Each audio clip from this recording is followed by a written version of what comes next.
Hodge agencies association of Bangladesh HAAB কর্তৃক আয়োজিত জাতীয় পর্যায়ে হজ ও উমরা ফেয়ার 2025 উপলক্ষে চীন মৈত্রী সম্মেলন কেন্দ্রে হজ মেলা অনুষ্ঠিত হবে আগামী 14-15-16 আগস্ট। জাতীয় পর্যায়ে হজ ও উমরা ফেয়ার 2025 14-15-16 আগস্ট চীন মৈত্রী আন্তর্জাতিক সম্মেলন কেন্দ্রে হজ ও উমরা ফেয়ারে এজেন্সির প্যাকেজ অনুসারে বুকিং করার সুবর্ণ সুযোগ। সবাই আমন্ত্রিত। Hajj agencies association of Bangladesh hub.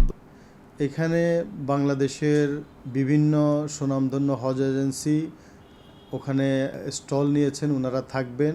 এটা হজ মেলা করার পিছনে উদ্দেশ্য হলো বাংলাদেশের হাজি সাহেবরা যেন সরাসরি এসে এজেন্সির মধ্যে ডাইরেক্ট ওনারা রেজিস্ট্রেশন করতে পারেন।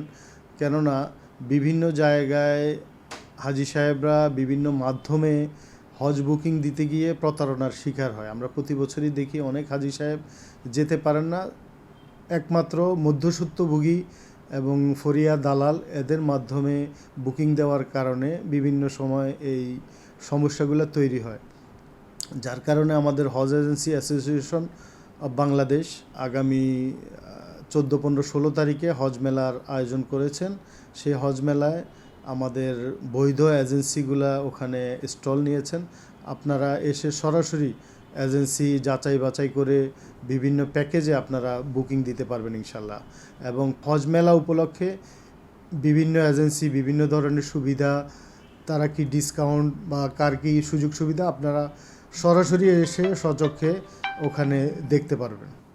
নূর হজ ট্রাভেলস অ্যান্ড ট্যুরস শুরু করেছেন 2012 সাল থেকে আমরা হজের কার্যক্রম এবং উমরার কার্যক্রম শুরু করেছি। আলহামদুলিল্লাহ আমরা এই পর্যন্ত এটাকে ব্যবসায়িক হিসাবে নয়, আমরা এটাকে খেদমত হিসাবেই নিয়েছি এবং আলহামদুলিল্লাহ আমরা হাজি সাহেবদের যেইভাবে সেবা দিচ্ছি এবং তাদেরকে হজে বাইতুল্লাহ করার ব্যাপারে সার্বিক সহযোগিতা করতেছি যেন শরিয়াসম্মত একজন হাজি সাহেব গিয়ে হজটা তার কবুল হজ হয় এবং হজে মাবরুর যেন হয়, সেই ব্যাপারে আমরা হাজি সাহেবদের সাথে থেকে এবং আমাদের অভিজ্ঞ মোয়াল্লেম গাইড দিয়ে হাজি সাহেবদের সম্পূর্ণ কার্যক্রমগুলো আমরা সম্পাদন করার চেষ্টা করি। প্রতি বছর আমরা দেখতে পাই এরকম কিছু হাজি সাহেব প্রতারণার শিকার হচ্ছেন।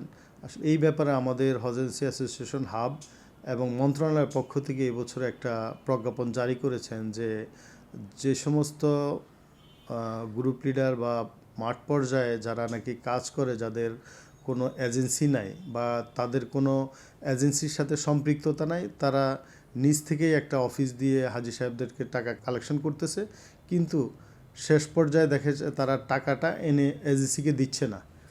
তারা হয়তো টাকাটা খরচ করে ফেলে, যার কারণে হাজি সাহেবরা লাস্ট পর্যন্ত যেতে পারে না। এটা কোনো এজেন্সি করে না, এগুলো হলো ওই যে মধ্যস্বত্বভোগী মিডিয়া, যারা নাকি মাঠ পর্যায়ে অনেক সময় তারা কোনো এজেন্সির প্রতিনিধি হিসাবে কাজ করছে না, তারা নিজের থেকেই কাজ করছে। এই জিনিসগুলো বন্ধ করার জন্যই আসলে সরকার এবং আমাদের হাব উদ্যোগ নিয়েছে যে মেলার মাধ্যমে সব দেশবাসী জানবে যে কারা বৈধ এজেন্সি এবং কাদের মাধ্যমে গেলে সঠিক আপনি সেবা পাবেন এবং প্রতারণার শিকার হবেন না। এই জন্যই আমাদের এই মেলার আয়োজন করা।